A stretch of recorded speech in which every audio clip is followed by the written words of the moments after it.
আসসালামু আলাইকুম বন্ধুরা।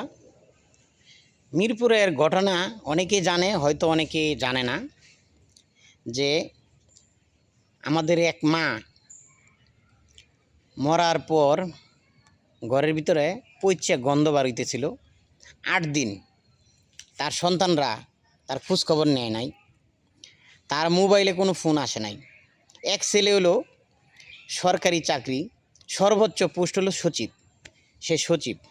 আরেক ছেলে হলো সেনাবাহিনীর ব্রিগেডিয়ার জেনারেল, আরেক ছেলে কানাডার প্রবাসী, আরেক মেয়ে থাকে আমেরিকা।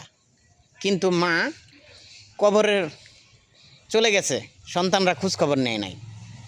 সরকারিভাবে পুলিশ উদ্ধার করেছে।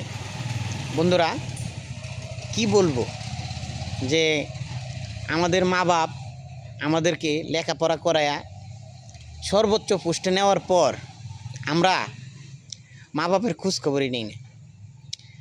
আবার কিছু দেখলাম ঈদের ভিতরে কান্নাকাটি করতেছে, বুড়া মানুষ, বুড়া হয়ে গেছে।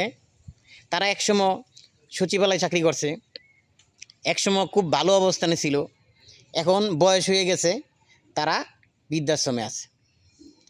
যার সন্তান নাই সে বৃদ্ধাশ্রমে থাকবে, এটা স্বাভাবিক। কিন্তু যার ছেলে মেয়ে ভালো ভালো অবস্থানে আছে, সে কেন বৃদ্ধাশ্রমে থাকবে? বন্ধুরা, আজকে আমরা যুবক, একসময় আমরাও বুড়া হমো। এখন যদি আমরা আমাদের মা বাপের খোঁজখবর না রাখি, আমাদের সন্তানরা মা বাপের আমাদের খোঁজখবর রাখবে না।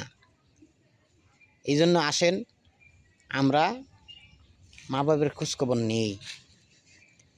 কালে বউ আর সন্তান নিয়া পইরে না থাইকা মাকে ভালোবাসি, বাবাকে ভালোবাসি। আজকে যে অবস্থানে আমি আছি, এই অবস্থানে আসতে পারতাম না আমার মা যদি আমাকে শিক্ষিত না করতো, আমার মা যদি আমার সেবা না করতো। আল্লাহু আকবার।